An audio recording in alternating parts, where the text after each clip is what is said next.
마태복음 26장 6절에서 13절을 남영은 집사님께서 봉독해 주시겠습니다. 말씀 마태복음 26장 6절로 13절입니다. 말씀 봉독하겠습니다. 예수께서 베다니 나병 환자 시몬의 집에 계실 때에 한 여자가 매우 귀한 향유 한 옥합을 가지고 나와서 식사하시는 예수의 머리에 부으니 제자들이 보고 분개하여 이르되 무슨 의도로 이것을 허비하느냐? 이것을 비싼 값에 팔아 가난한 자들에게 줄 수 있었겠도다 하거늘 예수께서 아시고 그들에게 이르시되 너희가 어찌하여 이 여자를 괴롭게 하느냐? 그가 내게 좋은 일을 하였느니라. 가난한 자들은 항상 너희와 함께 있거니와 나는 항상 함께 있지 아니하니라. 이 여자가 내 몸에 이 향유를 부은 것은 내 장례를 위하여 함이니라. 내가 진실로 너희에게 이르노니 온 천하에 어디서든지 이 복음이 전파되는 곳에서는 이 여자가 행한 일도 말하여 그를 기억하리라 하시니라. 아멘. 가을을 남자의 계절이라고 하잖아요. 괜히 고독한 채 해보고 싶은 그런 계절이에요. 정말 쓸쓸하고 좀 외로운 것 같은데 교회에 들어오면 분위기 때문인지 금방 좋아지지요.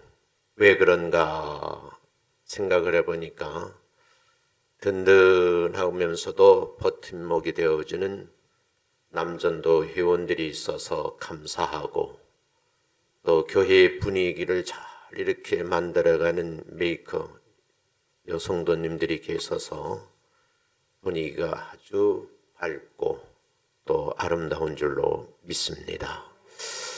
오늘은 이 본 말씀을 가지고 옥합을 깨트리는 헌신자라 하는 그런 말씀으로 같이 나누려고 하는데 한번 옆에 분들하고 인사하겠습니다.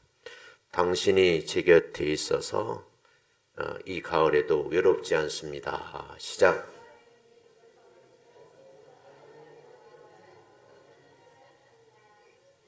그러고 보니 가을 탈 수도 없어요. 연속적으로 교회 프로그램들이 진행되어 있어서 또 저녁이면 다시 모여야 되니까요. 자, 오늘 헌신 예배를 드리는 여전된 모든 분들에게 옥합을 깨트릴 수 있는 헌신자는 어떤 사람인가에 대해서 말씀을 나누려고 해요. 방금 전에 한 시간 전이죠. 어떤 목사님하고 이 얘기를 나누면서 헤어졌는데 이래서는 안 되는데요. 그러면서 저에게 마음속에 있는 얘기를 하더라고요. 그래서 내가 하는 말이 영적으로 병이 든 사람들의 모임입니다. 네, 그런 표현을 썼어요. 교회는 병든 사람이 찾아 나와서 말씀 듣다가 치유함 받고 해결되는 거룩한 예식이 집행되는 교회인 줄로 믿습니다. 본문 말씀을 먼저 볼까요? 한번 내용을 먼저 이해하고 말씀을 나누겠습니다. 예수님이 거처하고 계신 곳이 어디냐? 6절에 보니까 문둥이 집이라래요. 그 문둥이는 누구냐? 시몬이라고 그러죠. 이곳에 예수님께서 머물고 계시는데 한 여자가 아주 귀한 향유를 가지고 온 거예요. 어느 정도인가니까 한 옥합이라는 표현을 썼어요. 사실은 문둥집 안으로 여인이 들어오는 것은 쉽지 않은 일이에요. 예나 지금이나 좀 꺼려하잖아요. 그럼에도 불구하고 용기를 낸 한 여인이 귀한 향유 한 옥합을 가지고 와서 예수님께서 때마침 식사를 하고 계셨는데 식사하시는 예수님 머리에 그 한 옥합을 깨뜨려서 향유를 부었다 그랬어요. 참 귀한 행위죠. 근데 8절에 보면 이 상황 속에서 그것도 가장 칭찬하고 격려해 줄 제자들이 이 상황을 지켜보고 있다가 마음에 분노가 일어났다 그래요. 그리고 나서 어떤 의도로 이 귀한 것을 허비하느냐고 나무라지요. 칭찬해도 너무너무 귀한 일인데 왜 이렇게 야단을 치는지 모르겠어요. 그러면서 9절에 보면 이 향유를 비싼 값에 팔면은 가난한 자들에게 다 나누어 줄 수도 있는데 왜 허비하냐고 힐난을 하는 거죠. 이렇게 한 여인과의 대화 속에 이야기들이 오가는 모습을 예수님께서 들으시고 하시는 말씀이 아주 귀한 말씀인데 제자들에게 하는 말씀이야. 너희들이 그랬습니다. 어찌하여 이 여인을 괴롭히냐는 거예요. 그 이유를 설명하기를 지금 너희들은 허비하는 줄 아는데 내가 보기에는 나를 위해서 좋은 일을 했다. 이렇게 평을 하시죠. 그러면서 예수님 마음을 이제 11절서부터 전달하거든요. 그래, 가난한 자들은 항상 너희와 함께 거하겠지만 나는 얼마 안 있으면 너희와 함께 있지 못하게 될 것이다. 그 이유를 설명하기를 얼마 안 있으면 다가올 예수님의 죽음에 대해서 이 여인은 그 비싼 향유를 내 몸에 부은 행위는 나의 장례를 위한 것이다. 이렇게 말씀을 하시면서 13절에서는 너희에게 꼭 이루고 싶은 말이 있다. 온 천하에 어디에서든지 예수의 복음이 전해지는 곳에서는 반드시 이 여인의 행한 일도 전할 것이며 이 여인을 기념하라 이렇게 말씀하셨어요. 자, 오늘 이 말씀을 보면서 우리가 한번 제일 먼저 생각해 볼 것은 마리의 신앙 고백을 한번 확인해 보자는 거예요. 오늘 본문을 보면 한 여인이 예수님에게 다가왔죠. 근데 사실은 다시 말씀드리면 문둥이 집안에 들어오는 것이 쉬운 일은 아니에요. 그것도 여인이 말이에요. 그런데 이곳에 들어왔는데 예수님의 말씀을 보면 기념하라고 하실 만큼 귀한 일을 했다.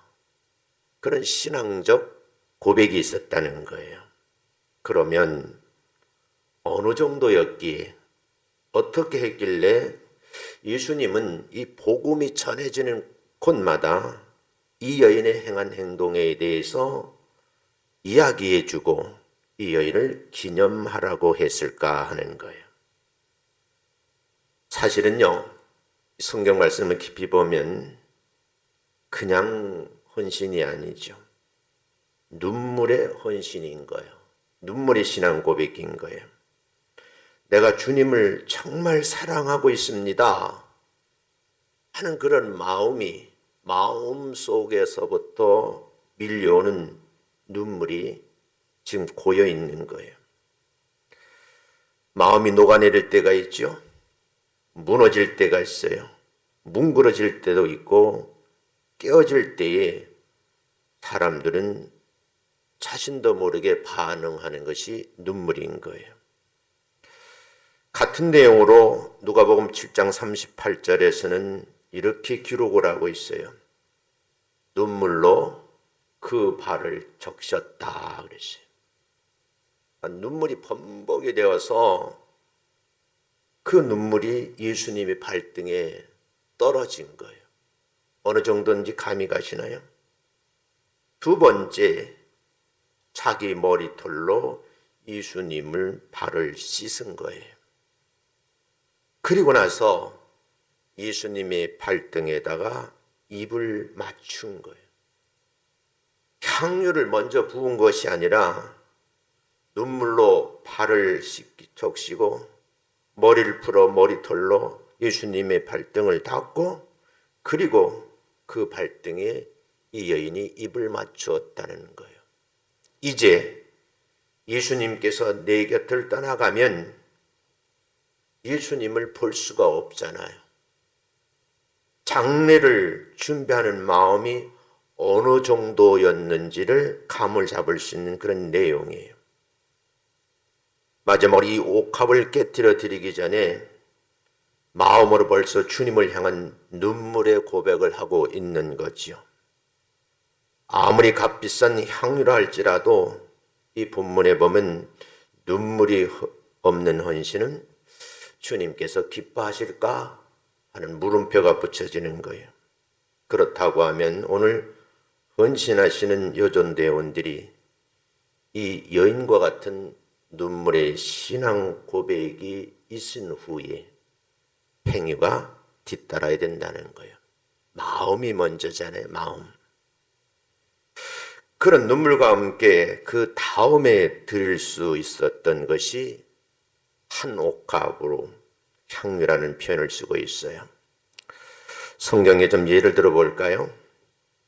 베드로처럼 눈물을 흘렸는데 그는 회개의 눈물을 흘렸어요. 수제자라고 했는데 여러분 법정에서 3번씩이나 부인했잖아요. 그리고 닭이 울기 전에 부인하는 자기 자신을 보면서 그러면 안 되는데 하면서도 육신이 연약한 고로 예수님을 부인한 거예요. 그 잘못에 대해서 베드로는 회개의 눈물을 흘렸답니다. 그 눈물을 예수님이 받으시는 거죠. 구약 성경에 본 예레미야처럼 나라가 망해서 풍전등화 같은 그런 상황 속에서 민족을 향해서 눈물 흘린 흔적이 남아 있어요. 리아임의 선지자는 무너진 예루살렘 성전을 바라보면서 너무너무 안타까운 거예요. 내가 이 예루살렘 성전이 다시 건축했으면 좋겠다는 생각도 있었지만 이미 사라져버린 성전을 바라보면서 애통하는 마음으로 눈물을 흘렸다. 이렇게 되어 있어요. 시편 56편에서는 다윗도 눈물을 흘리는데 왕위를 가지고 남의 여인을 빼앗은 것에 대해서 나단 선지자의 지적을 받으면서 선지자를 죽일 수도 있었는데 그의 말에 복종하고 눈물로 회개하는 모습이 성경에 나와 있어요. 우리 교회를 섬기는 많은 일꾼들이 있지만 난 여러분들이 여전도의 회원이 있어서 너무너무 고맙고 감사하다 하는 말씀을 이렇게 좀 표현하고 싶어. I love you. 여러분들이 있어서 교회가 지탱돼 나가는 거지요.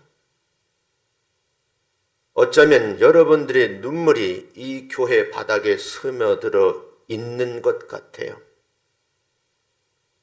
여인처럼 향유를 모든 헌신의 표현을 다하고 식사하시는 예수님의 머리 위에서부터 향유를 쏟아 붓는 거예요. 저는 생각하기를 이런 신앙 고백적인 여정도 회원들이 있었기에 오늘의 우리 교회가 있었다. 그런 이야기를 전해드리면서 다시 한번 고마움을 전합니다. 눈물만이 아니죠. 여인이 얼마나 예수님을 사랑했는지 몸으로 표현해야 되는데 눈물로 발등을 씻기시고 머리털로 정말 안타까운 마음으로 정성껏 씻는 거예요. 그리고 그 발등에 입을 맞추는 거죠. 두 번째는 가만히 보면요. 그 다음에는 주님을 향한 물질의 헌신이 있었어요. 본문에 등장하는 이 여인은 결혼하지 않은 미혼이거든요. 그러니까 아직까지 부를 축적할 만한 나이는 아니에요. 이 시대에는 모르지만 이 여인이 살던 시대에 여인들은 경제활동을 못하는 시대잖아요. 그럼에도 불구하고 어떻게 말했는지는 성경은 말하고 있지는 않지만 값어치, 다시 우리가 금융 화폐로 따지면 어마어마한 돈을 지불한 거예요. 성경은 300데나리온이라고 그러거든요. 그 300데는 어마어마한 값으로 칠 수 있는 향유를 눈물로 여러분 발을 적시고 머리털로 씻고 발등에 입을 맞추는 행위를 한 거예요. 당시 화폐 가치로 환산을 하면 남자는 1년 동안 일할 품삯과 맞먹는 그런 향품입니다.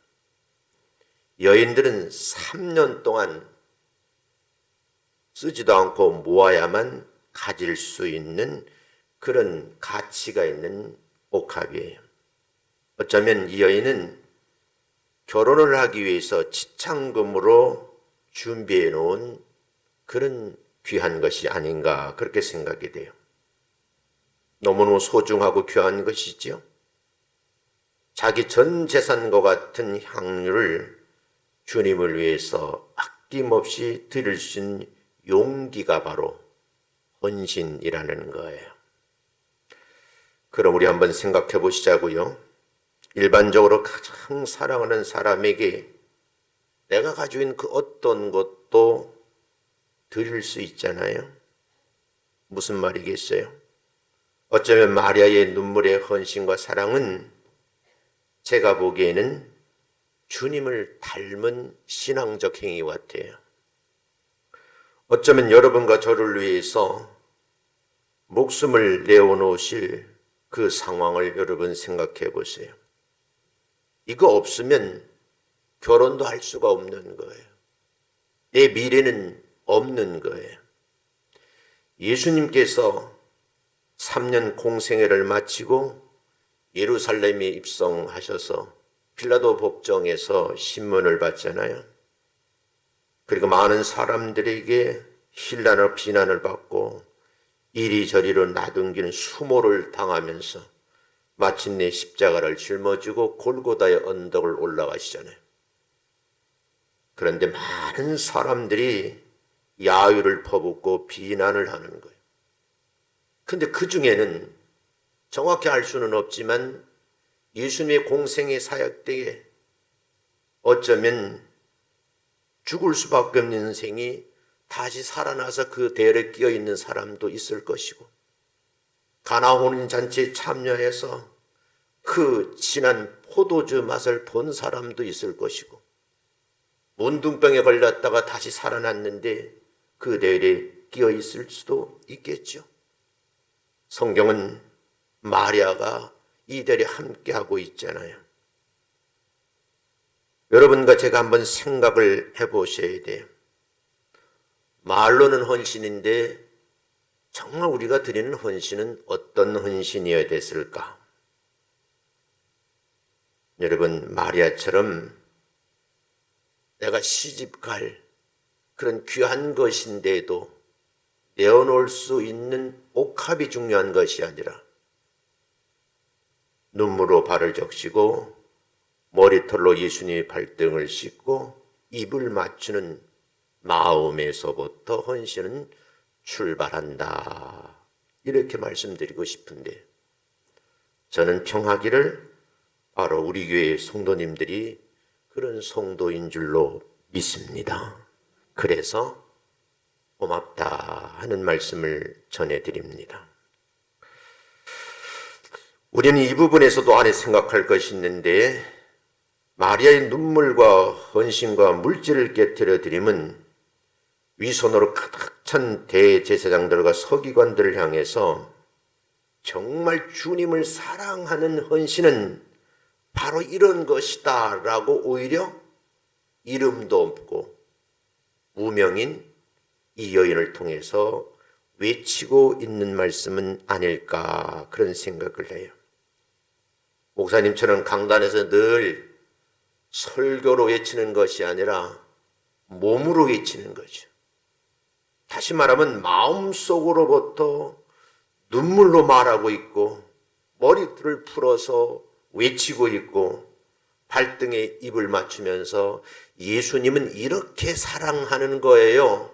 이게 헌신이에요. 라고 말하는 그런 의미가 아닌가 그런 생각이 들어요. 그런데 여러분, 그런 마음에 헌신이 있는 자들이 뭐예요? 3년 동안 모으고 모은 품삯과 같은 그런 옥합을 깨뜨릴 수 있는 용기가 난다는 거죠. 사랑하는 성도 여러분, 많은 자가 많이 드리잖아요. 그런데 이 여인을 보면 자신의 생애를 전폭적으로 드리는 헌신을 하고 있는 거예요. 어쩌면 자신의 전 소유를 다 바칠 만큼 내가 사랑의 증표를 가지고 있다. 그게 뭐요라고 물으니까 여러분, 한 옥합 속에 들어있는 향유인 거예요. 이게 어마어마한 가치가 있는 향유인데 그걸 담은 그릇도 얼마나 중요하겠어요. 순간 아낌없이 성경은 뭐라래요? 깨뜨려서 향유를 식사하시는데 예수님 머리 위로부터 쏟아 부은 거죠. 이 말씀을 보면 이 여인은 생명도 귀한 것으로 여기지 아니하고 예수님 사랑 고백을 한 위대한 여인이다, 이렇게 말씀을 드릴 수 있어요. 어쩌면 눈물로 발을 뚝뚝 떨어지는 것으로 씻을 수는 있겠지만 고이 간직했던 여인의 머리를 풀어서 예수님의 발등을 씻긴다는 일은 이건 최고의 순종을 말하는 거예요. 머리털을 걸레 삼아서 발을 씻기는 것은 자신의 전 존재를 주님 앞에 드리고 있습니다 라고 하는 헌신의 행위라는 거죠. 세상에는 많은 죽음들이 있어요. 조국을 위해서 죽는 사람들도 있고, 어떤 날은 우정이 깊어서 친구를 위해 죽는 사람도 있고, 어떤 남편은 가족을 위해서 현장에서 싸늘한 시체가 되는 경우도 있어요. 이웃의 아픔을 내 아픔처럼 생각하면서 위기의 순간에 이웃을 구하다가 사나운 그런 친구들도 있어요. 오늘 본문에서는 그런 것도 참 중요하지만 우리 믿는 이들에게 가장 귀한 죽음은 어떤 죽음이냐? 예수님을 위해 죽는 죽음이라는 거예요. 그보다 더 귀하고 숭고하고 아름답고 보람된 일이 없다라고 강조하는 거죠. 우리가 예수님을 위해서 썩어지는 또는 한 알의 밀알이 땅에 떨어져서 썩어져야지만 새싹이 나고 잎이 피고 꽃이 피어서 열매를 맺는 그런 일이 있는 것처럼 여러분의 헌신 속에 그런 아름다움이 있으시기를 주님의 이름으로 축원합니다. 문제는 이런 헌신 속에 이 상황을 지켜보고 있던 사람들의 두 가지 시각이에요. 본문에 등장하는 헌신과는 관계없이 양면의 시각이 존재한다는 사실이죠. 이런 신앙 고백을 하는데 그렇게 신앙생활을 하다 보니까 나도 모르게 내 의지와 관계없이 여러 가지를 당할 수 있다는 거예요. 신앙 고백 위에 하나님을 바라보면 참 좋으련만 이런 소리에 우리 마음이 흔들려서는 안 된다고 말씀드리고 싶어요. 그 내용이 뭐겠어요? 이 상황을 지켜보고 있던 제자들이 칭찬해주고 격려해주고 용기를 북돋아 줘야 되는데 오늘 본문에 보면 이 상황을 지켜보고 있던 제자들이 분노했다는 거예요. 얘가 어떤 의도로 그 3년씩이나 모아야 할 그 옥합을 깨뜨려서 허비하느냐고 비난을 퍼붓는 거죠. 어쩌면 제자들이 이런 믿음의 행위를 못마땅하게 여겼다는 게 참 아이러니한 거예요. 다른 사람도 아니고 예수님을 따라다니며 예수님처럼 살려고 헌신을 다짐하고 실제 복음사에 투입된 제자들인데 이 상황을 왜 못마땅하게 여겼을까 하는 것이 곰곰이 생각해 볼 문제예요. 어쩌면 무척 합리적이고 합당한 생각처럼 보여요. 그래서 이분들의 생각은 마침내 이 여인을 책망하기 이르는 거죠. 사실은 본인들이 영적 무지함이 있다는 것을 이 여인은 폭로하고 싶었을 거예요. 제자라는 신분을 가지고 있는데도 불구하고 나 같은 여인이 하고 있는 그런 믿음의 행위에 대해서 알지도 못하고 있는, 표현할 줄 모르는 제자들을 비난하고 싶었겠죠. 어쩌면 십자가 사건을 이야기하지 않더라도 주님을 향한 사랑과 이웃 사랑을 구분짓지 못하고 있는 것은 아닐까? 그런 생각을 해요. 성경을 자세히 살펴보면 이 여인은 마침내 예수님이 처절한 과정을 거치는 그 순간순간 그 옆에서 가슴을 조이면서 때로는 내려다보기도 하고 때로는 올려다보면서 가슴을 조였던 그런 여인이에요. 내가 이미 오늘 본문에 등장하는 것처럼 예수님의 장례를 준비했던 여인이지만 막상 빌라도 법정에서 그 모진 고난을 받고 아픔을 견디는 모습을 볼 때는 가슴이 무너지는 거예요. 눈물이 앞을 가려서 예수님을 감히 쳐다볼 수도 없는 상황까지 맞닥뜨리는 거죠. 저는 이 제자들이 예수님이 가장 많이 배운 사람인데 이 부분에서는 영적 무지 소치를 드러내는 아주 극단적인 그런 상황이었다, 그렇게 생각을 해요. 교회를 하다 보면요, 그러죠. 우리 교회는 아니지만 타 교회 보면 목사님 그 돈 가지고 왜 그런 일을 하세요? 아니 가난한 사람 많잖아요. 그런데 우리나라도 이렇게 가난하고 헐벗고 힘들어하는 사람 많은데 꼭 해외 선교에 보내야 되겠어요? 여러분 한번 생각을 해 보셔야 돼요. 마리아의 행동에 대해서 비난하는 것은 오늘날 주님을 향한 사랑과 이웃에 대한 사랑 중에서 어느 쪽이 치우칠 것인가의 논쟁의 대상이 될 수가 있어요. 하나님을 사랑하는 일도 때로는 덕을 세울 필요가 있다는 거죠. 주님을 사랑하는 일에 있어서 무엇보다도 영적 무지 때문에 판단을 잘못해서 예수님도 복음이 전해진 곳곳마다 이 여인이 행한 일을 전할 뿐만 아니라 이 여인을 기념하라고까지 하셨는데 예수를 잘 믿는 사람들이 오히려 책망하고 비난했다는 거예요. 이 예배에 참석한 모든 분들은 이 부분을 한 번쯤 뒤돌아 보셨으면 좋겠다는 거예요. 제자들의 반응과는 달리 예수님은 이 일을 보시고 제자들을 나무려면서 하시는 말씀이 정말 가슴을 움직이는 거예요. 이 여인이 가장 사랑했던 제자들의 말을 들으면 상처나 받지 않을까 하는 마음이 앞선 거예요. 그래서 이 여인을 변호를 합니다.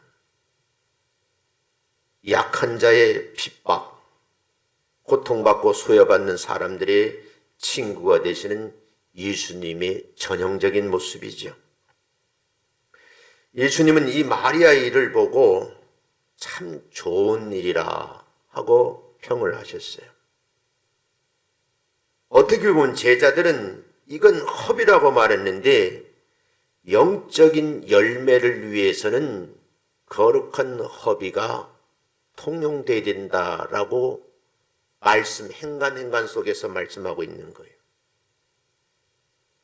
마리아라는 주님은요, 자기 온몸과 마음을 헌신으로 표현한 이 신앙 고백을 드리면서 위대한 선물을 남겨준 거예요. 예수의 복음이 전해진 곳곳마다 반드시 이 여인이 행한 일을 들려줄 뿐만 아니라 이 여인을 기념하라는 거죠. 세월이 많이 흘러서 여러분과 제가 다 천국에 갔어요. 다음 세대가 이 교회를 맡아서 이끌어간 지도자와 교회에 속해 있던 후대 사람들이 그때에 이 교회를 세웠던 여전대원들이 이 여인과 같은 사람이었어. 우리가 한번 그 상황을 많은 세월을 쓸 때 이 동영상을 다시 보면서 야, 그때 그 여전대 참 찬양도 잘하네. 참 멋있는 분이네. 그런 분들이 이 교회를 세우고 갖고 오셨구나 라는 격려의 대상이 될 줄로 믿습니다. 예수님은 말씀하셨죠? 마리아의 주님을 향한 온몸과 마음으로 헌신하는 일을 그래, 나를 위한 신앙 고백이었구나 라고 평을 하시는 거예요. 다른 표현을 빌리자면 영적인 일을 위해서 물질의 헌신까지 아끼지 않은 여인이었다는 거죠. 이런 마리아의 행위가 교회가 영적 결실을 맺는데 지출하는 물질적 비용을 상징하는 것으로도 이해가 될 수 있는 부분이에요. 다른 의미도 있겠지만 예수님이 이 좋은 일이라고 표현하는 데는 이유가 여기에 있는 거죠. 교회 안에서 하는 많은 일들을 보면 때로는 소모적인 것 같고 낭비가 많은 것 같고 손해보는 것 같은 일일 수도 있어요. 저와 같이 선교 여행을 갔던 예수 안 믿는 어떤 한 분이 저를 찾아왔어요. 목사님, 내가 이번 여행에 많은 깨달음 얻었습니다. 그러면서 봉투를 하나 내밀면서 기회가 되면 이 돈을 그곳에 전달해 주세요. 안 믿는 사람도 그러하더라고요. 그러면서 하는 말이 기회가 되면 또 할게요. 사랑하는 성도 여러분, 우리가 매일매일 모여서 웃음잔치를 벌일 수도 있어요. 교회 곳곳에서 헌신하는 사람들도 있어요. 도가 지나칠 정도로 많은 프로그램이 진행될 수도 있어요. 그러나 여러분, 무엇보다도 중요한 것은 이 여인처럼 우러나온 마음의 헌신과 물질의 헌신이 뒤따라와야 된다는 거예요. 영적 결실을 맺고 교회를 세워나가는데 여전대원들의 헌신은 너무너무 아름답고 귀한 것이다 라는 말씀을 다시 칭찬과 함께 여러분에게 돌려드리고 싶습니다. 하나님을 사랑하는 것과 이웃을 사랑하는 것 구분할 수는 있겠지만 성경에서는 많은 내용을 소개를 해요. 성경에 보면 우리가 말하는 예수 믿는 사회사업을 하는 사회복지사가 등장하는데 누가복음 10장이거든요. 선한 사마리아인이에요. 비유로 말씀하신 것이지만 이렇게 살아야 된다라고 강조를 하는 거예요. 외인도 지나가고 제사장도 지나갔어요. 다 나와 상관없는 일이다. 사마리아는 여러분 알지도 혼혈족이잖아요. 많은 사람들에게 비난을 받아요. 무역을 하고는 이 사람은요, 눈이 이 강도에게 초점이 맞춰져요. 본능적으로 손발이 움직이지요. 그리고 상처를 보듬어주고 감싸주고 품에 안아 자기 나귀에 태우고 여러분 주막으로 가잖아요. 머무는 동안 정성을 다해서 마음을 먼저 쏟아놓고 몸으로 헌신을 해요. 그리고 나서 목적지에 갔다 와야 되니까 주막 주인에게 부탁을 하죠. 내가 갔다 오는 동안에 비용이 더 든다고 하면 내가 와서 반드시 갚을 테니 이 강도 맞는 사람을 도와달라고 하죠. 근데 이 이야기가 딱 맞춰질 즈음에 이 여인의 얘기가 등장을 하는 거죠. 다시 말씀드리면 이런 헌신을 영적 분별력을 가지고 행할 수 있으셔야 된다. 그 말씀을 드리고 싶어요. 마지막으로는 주님의 마음을 한번 들여다보자는 거예요. 신약 성경에서는 예수님이 기념하라는 말을 2번 하셨거든요.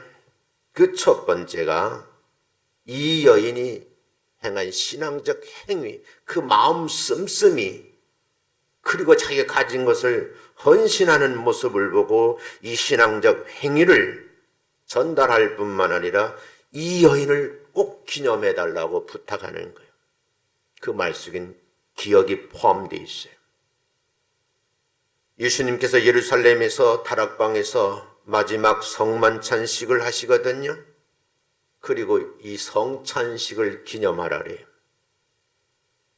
여러분, 그런데 놀라운 사실은 지금 현대 교회에서도 많은 목사님들이 이 본문을 가지고 이 여인의 신앙적 행위에 대해서 말을 하고, 그리고 옥합을 깨뜨려 헌신 향유에 대해서 저도 말씀하고 있지만 수많은 목사님이 이 내용을 메시지를 전합니다.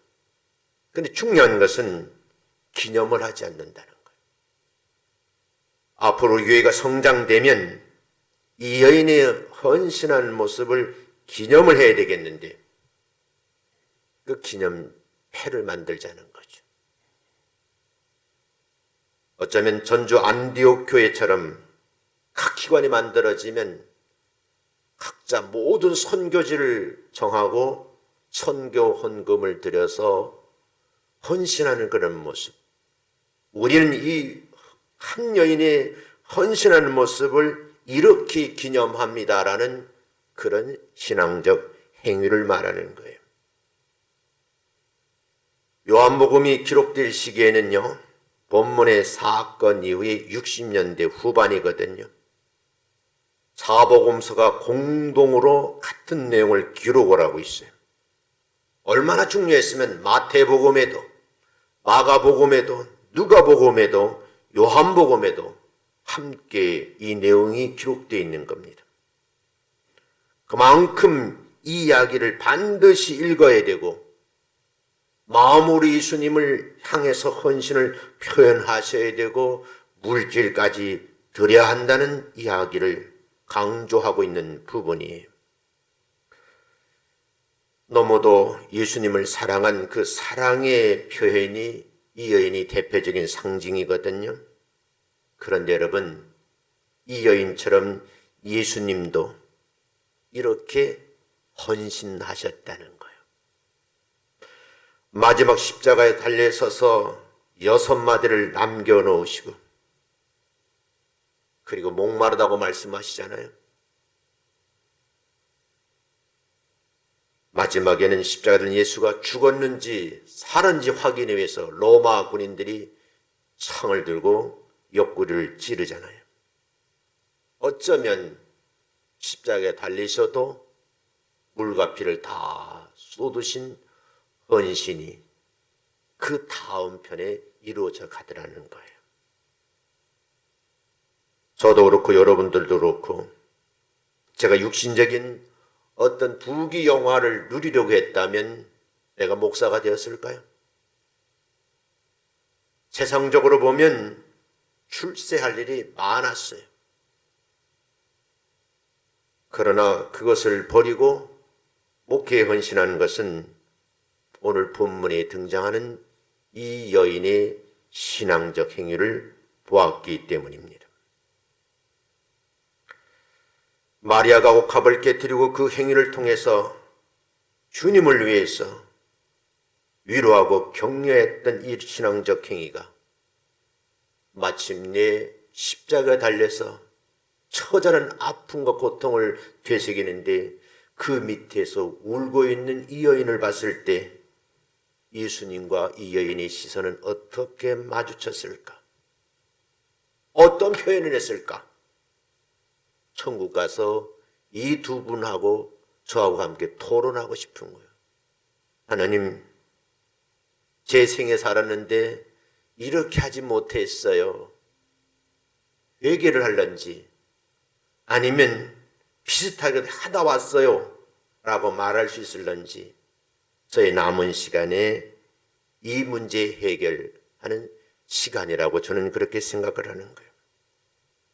사랑하는 성도 여러분, 헌신 예배를 드린 여전도 여러분, 주님께 드릴 옥합을 깨트리는 헌신자가 되셨다고 하면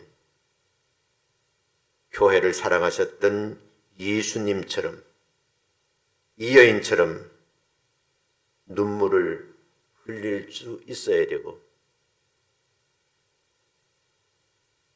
머리털을 내려서 예수님 발등을 씻어야 되고 입맞춤을 할 수 있을 정도까지의 사랑 표현이 가능하셔야 돼요.